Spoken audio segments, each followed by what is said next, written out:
This one Etsy seller has made $800 a month, $10,000 a year for the last 3 years. And they've done that with one simple product. That one product is these simple lanterns or tea lights. So in this video, I will be showing you how to make this simple lantern using Canva, Lightburn, and Boxes.py.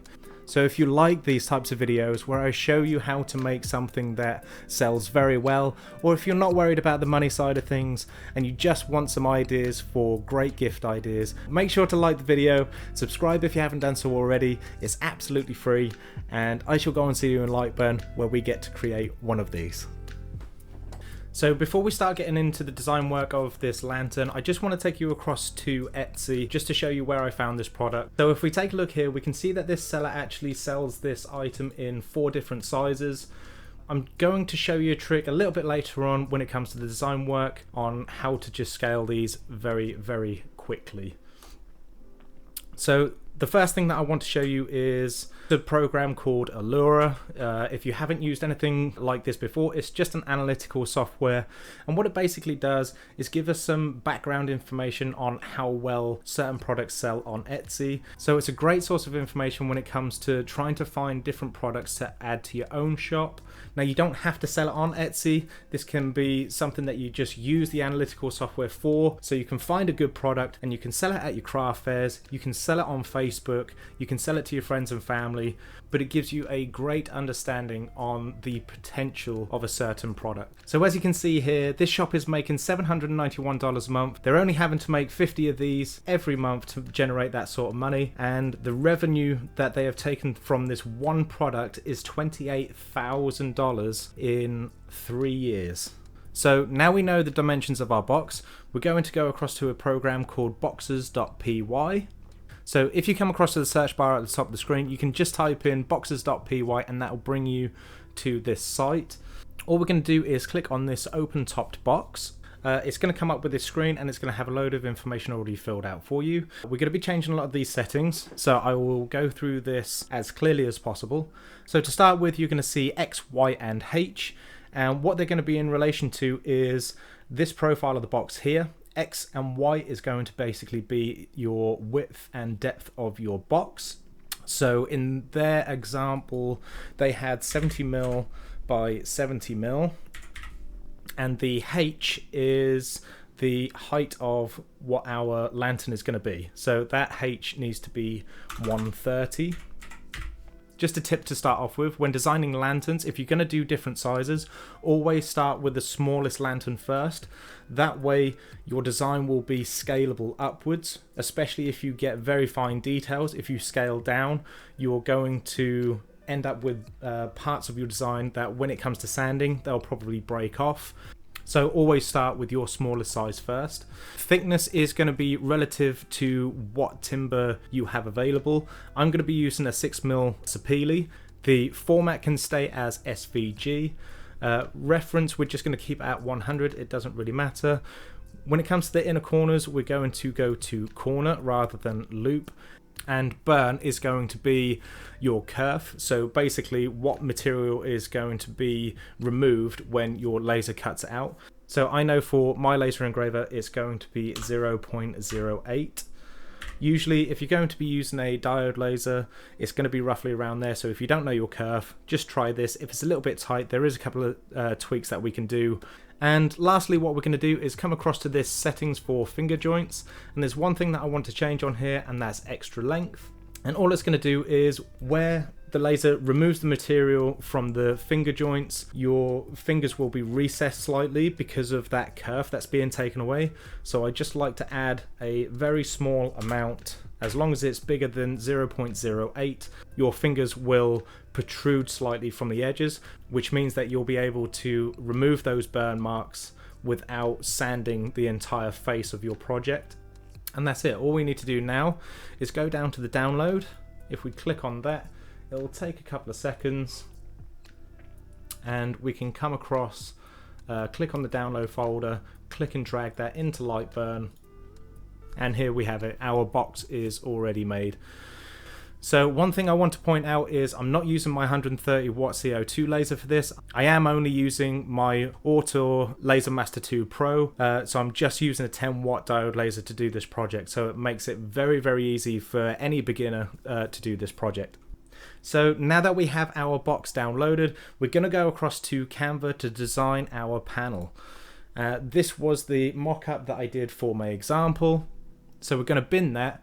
We're going to go across to the main page. We're going to come up to this right hand corner and go to create design. We're going to come down to the bottom where it says custom size. Make sure it's set to millimeters because it will be on pixels. In the width we're going to put in 70 and height we're going to put in 30. That is going to be the same size of our box. So when it comes to adjusting it to fit our box, the aspect ratio is going to be the same. Click on create new design. And that's going to give us a blank page. If you come across the left hand side where it says elements, it's going to show me the recently used elements, so I can bring in the trees that I used before. What I did was drag and drop 2 of these in, but because you don't have that, all you need to do is type in tree if you're going to do the same thing. Where it says graphics, you can click on see all, and you can scroll through all of these different images until you find something that you really like. Now then, there is one thing that I do really need to stress, and that is, as far as I'm aware, you cannot just use one image. So if you see like a tree of life, or say for instance you really like this, you cannot just use that one picture, because you'll be liable to getting sued basically. Just make sure that you do your own due diligence. Make sure that you know the legalities when it comes to using Canva. As far as I'm aware, I think if you use more than one image and you create your own graphic, it is okay to sell. Again, don't take that as legal advice. Make sure you do your own research to make sure that you don't get into trouble. So once you have found the items that you want to use in your design, there is a couple of bits and pieces that you can do. This is actually the same tree as the one behind it.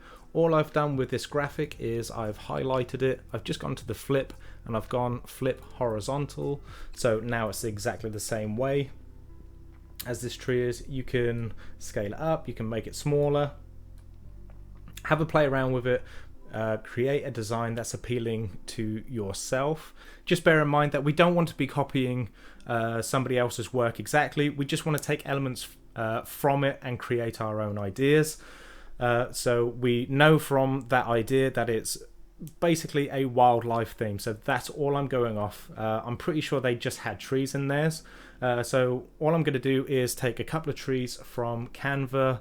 I'm also going to bring in an animal, so we're going to type in deer, and we're going to go across to where it says graphics and see all, and there is numerous types of deer that we can take a look at. I'm pretty sure it was this one that I used last time, and we can just drag that and drop it wherever we see fit. And you can play about with this for 10 minutes, you can play about with it for an hour or even longer, and you can do numerous design panels, and literally the world is your oyster when it comes to designing these. I have made about 20 different designs before making this deer one, and it really is a fun project once it all comes together. So after you've completed your fantastic bit of artwork, we're going to go to the share icon in the top right hand corner. We're going to click on that and go to the download drop down window, and we're going to download this as a PNG. Just click the download button. It won't take very long to download. We're just going to minimize this or shorten that window, go to the download folder, drag and drop it into Lightburn, and there we have our panel. So now that you have your design in Lightburn, if we click on that to select it and then right click on it and come down to trace image. So if you use a contrasting graphic like the silhouettes that I've used in Canva, Lightburn is going to be able to pick this graphic out really easily. So we just need to click trace and then click OK. And now it's changed the PNG file to a SVG.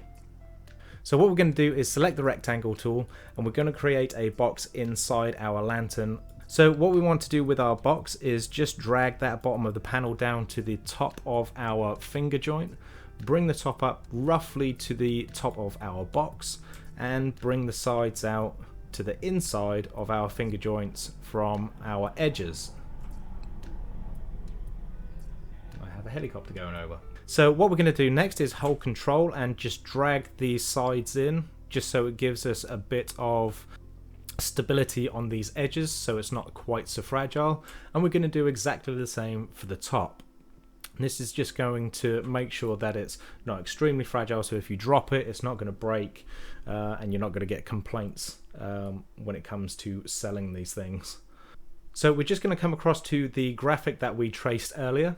We're going to select it and ungroup this selection, and all we're going to do is remove all of these small details because we just want to keep the time down as much as possible. We're not going to miss any of this when it comes to our final product. Even these bits are literally just in the middle of no man's land.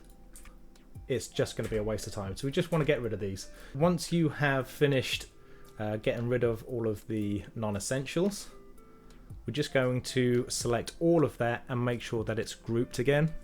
From there, one very important step, because these branches are extremely thin, they are going to be extremely prone to breaking. We're just going to select this and go to the offset shapes. In this offset distance, just set it to 0.25. That's going to increase the width of our design by 1/4 of a millimeter. It might not sound like a lot, but it's going to increase the width overall by 1/2 mil. So all of these straggly little branches, bits of the deer's antlers are going to have a bit more meat to them, so when it comes to sanding, they're not just going to break off. If we go and select this delete original objects, it will delete the trace that we had before. So keep that selected, press OK, and now we have a slightly thicker image. Then from there, what we're going to do is just drag this into our panel. And what I like to do is try to get as many contact points as possible when it comes to the top, the sides, and the bottom. So here we can see that the antler is over this side of the panel. All of these branches have got a key. Actually, I'm just going to bring that up a little bit more, because then this is then touching. The antler is more touching more on this side, and the tree is connected all the way out the right hand edge, and we're connected at the top. That just means that there's less floating bits of our design that are going to be prone to breaking. Once we have that sorted, we're going to keep that design selected. We're also going to select the outer box as well. We're going to come across to the Boolean tool. And what we're going to use is this Boolean subtract tool. You can see that it's gone the wrong way. If you hold Control and press Z, that will undo it. If you press it again, it will then go the right way. So we're just going to zoom in here. We can see that the deer is connected to the outside of the box, and the tree branches are also connected to the outside of the box, even the ones at the top, and the trunk of the tree is connected to the right hand side of the box. We just want to make sure that the Boolean tool has worked the correct way. So the deer and the trees are connected to the box, so the deers and the tree are going to be left behind, and the space around them is going to be cut out. Now, the final thing that we need to do is make these scalable, and it's so simple. So if we go back across to boxes.py, all we're going to do is go to the X, Y, and H boxes, and we're just going to make these bigger. So in the example before, we're going to make these 105, 105, and 200. Going to make the thickness whatever thickness you want it to be. Keep the format to SVG. Reference can stay the same. Make sure the inner corners are set to corner, 0.08 for my kerf offset. Hit download, reduce the screen size, go to the download tab, and drag and drop it in. I'm just going to move these panels out of the way. From there, we're just going to drag this over into our workspace. Zoom in, we're going to come across to the panels, select one of those and duplicate it using Control and D. We can place this in the center, and all we're going to do is hold Control, go to one of the corners and drag it to make it bigger. Once it's the size that you want it to be, all we're going to do is repeat the process that we did earlier on in the video, and we're going to duplicate these and move them into the corresponding boxes. If you want to, you can flip 2 of these round. And there we have it. We have the smaller lantern on the left hand side and we have our large lantern on the right. You can go through the same process and make a medium and an extra large if you really wanted to. This project is very, very flexible. Now let's get it across to the laser engraver. We'll get it cut out and we'll get this lantern assembled.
And there we have it. It's completely finished. It's turned out incredibly, incredibly well.